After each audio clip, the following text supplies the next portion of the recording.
Today we're gonna be making one easy dough and one expert dough. Hi everyone, I am Vincenzo from nNea in Amsterdam, and in this series I'm going to teach you how to make pizza in your big green egg. 500 grams of 00 flour, 100 grams of wholemeal flour, 15 grams of salt, and 3 grams of fresh yeast. So we have our 00 flour, and we're going to combine it with the wholemeal flour, so to create a little bit more richness. So we're gonna mix this flour together. We're gonna stir a little bit to make sure that, the flours are mixed nicely together. And we are going to crumble our yeast inside.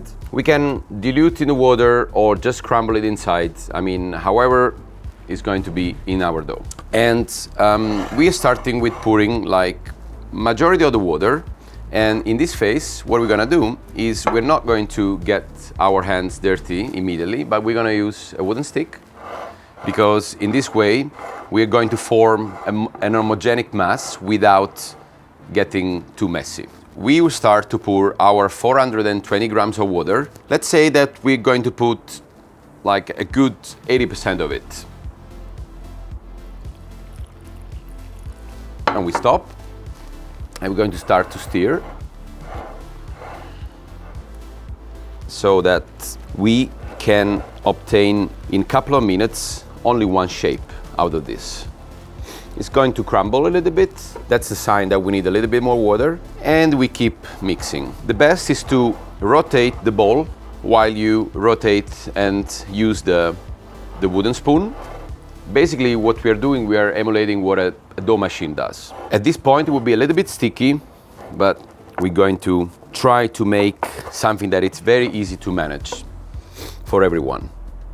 We still have the salt to include in this recipe, of course, but that's not time yet. We first want to get this to be one shape. As you can see, the dough, it's already forming. We are at a stage that we almost need to work it with our hands. But it's better that we started this way, because otherwise it would have been a little bit too sticky from the beginning. When the dough looks like this, one shape, it's time to put it out. So this is the time that we need to knead the dough on the bench. And we still need to include the salt, so we don't have to forget about that. We always add the salt towards the end of the dough, also because the salt absorbs water. So we don't want the salt to absorb the water that the yeast needs to absorb. So we don't mix them together, only for that reason. And we keep kneading the dough. Now it's still very moist, and when we're going to add salt, it's going to get a little bit more structure, because salt will make it tiny bit firmer. So we're going to open up a little bit like this. We're going to add the salt. We're gonna add a tiny splash of water that I kept from the water that we had. So, okay, just to help out the salt to be integrated in the dough. And we're going to fold and keep kneading. The dough at this point might break a little bit because the salt, but we're going to go over it, and we're going to succeed in making an homogenic shape. Talking about flours, I was talking about the 00 flour. So we have different classification of flours. We have 0, 00, type 1, type 2, wholemeal. So all these definitions are just the description of how refined these flours are in the mill. So basically the 00, it's a more refined flour than the type 1, and the type 1 is more refined than type 2. There it goes. We keep kneading for about 10 minutes until the salt is dissolved. We don't have to feel the salt under our touch.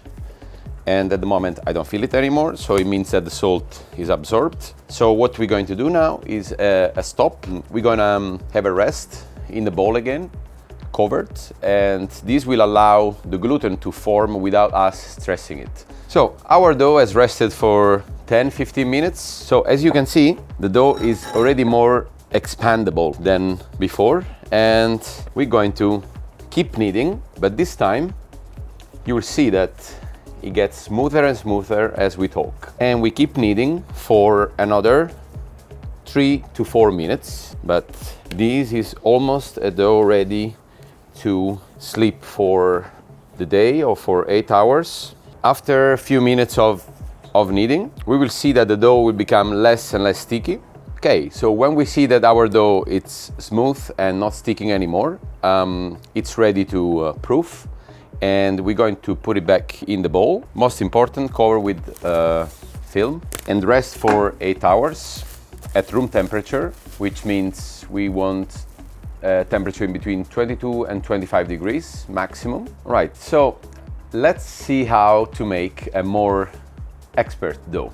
We have the same flour, 500 grams of 00 flour, 100 grams of wholemeal flour, 2 grams of yeast, and 300 grams of water. So in total, we're going to hydrate this mass for the 50% of it. So it's 600 grams of total flour and 300 grams of water. We're going to combine the flour just as before. This time we're going to crumble the yeast very small. So we're going to put water now, and we can actually do it all at once. At this time we don't have to form any dough.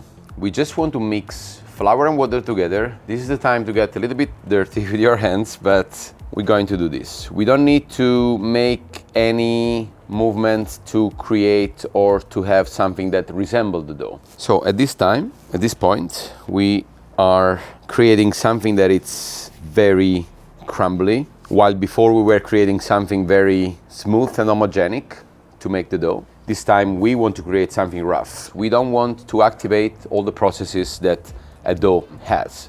Not yet.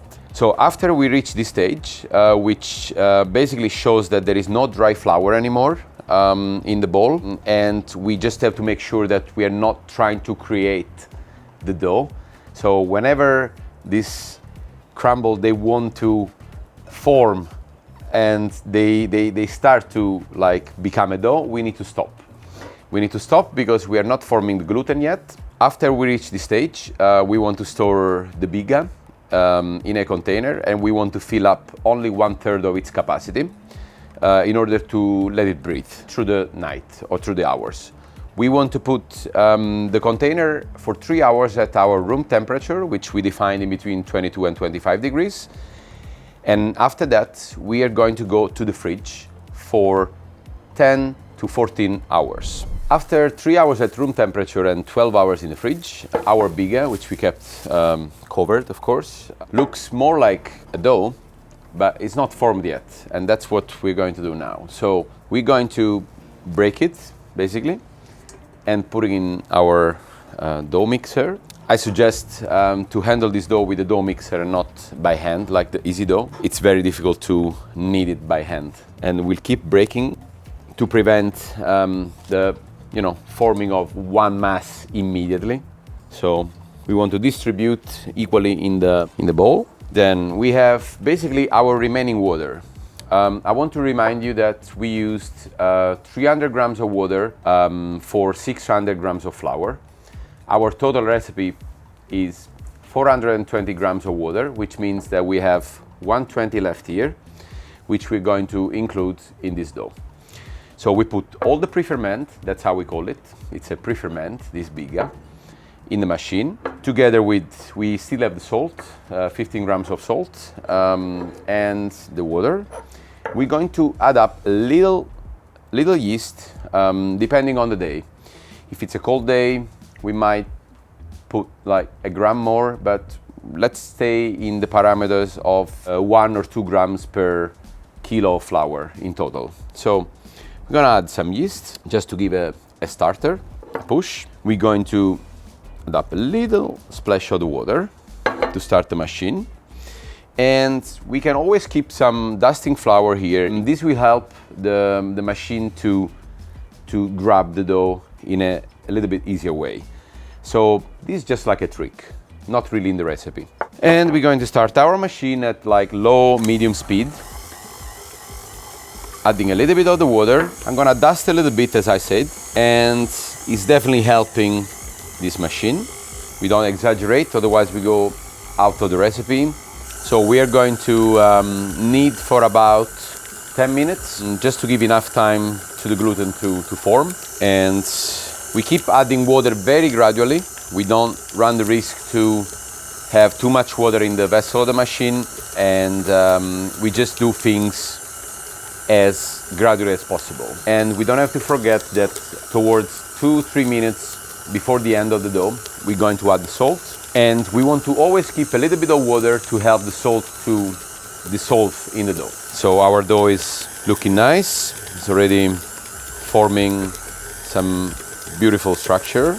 And we're gonna go with more water, of course. And we higher the speed a little bit. After 6-8 minutes of kneading, it's time to add the salt. And we do it by adding a splash of water before. And salt will also help us to clean the machine, the side of the machine, with this scrubbing action. Okay, salt is in. And now it's just time of finishing all the water that we have from the recipe. And that's where we will know that the dough is ready. So after we added the salt, we can see that the machine has been working on the dough, and the bowl is absolutely clean. So that's a good sign. It means that all the water is trapped in the dough and the gluten is strong enough to trap this water in. So our dough is ready. We're going to stop, and we can see that it's just hanging on the tool without sticking on it. So that's a very good sign. So our dough is ready, and as you can see, the bowl is very clean and the dough is formed and ready to proof and be portioned for the ultimate baking. So after the dough is being rested, we have it here. We put it on the bench and we start to portion in 250 grams per dough ball, because we made 1 kilo of dough in total. We start cutting. We do 250 grams, our dough balls. So we have our 4 dough balls, our 4 pizza, and what we need to try to do now, doesn't matter if this is the pro dough or the easy dough, the way to portion is exactly the same. 1 kilo of dough, we made 4 dough balls, 4 pizzas that we are going to fold, and I'm going to show you how. We have different techniques. You can use just the workbench and the spatula, and with this movement you try to rotate and pull the dough balls towards you, trying to push towards the bottom so that there is no air or no knot, as we say, and it's closed properly. And we're going to place in a container for the final proofing before the baking. And specifically, we're going to place them in this sort of geometry so that they will push each other, and we will know the moment that they're ready when they will actually be closer to each other and they will just move up a little bit. So now that you know how to make the perfect pizza dough, tune in next week to make the best recipes for your pizza sauces. And don't forget to check the video description. Thanks for watching. See you next time.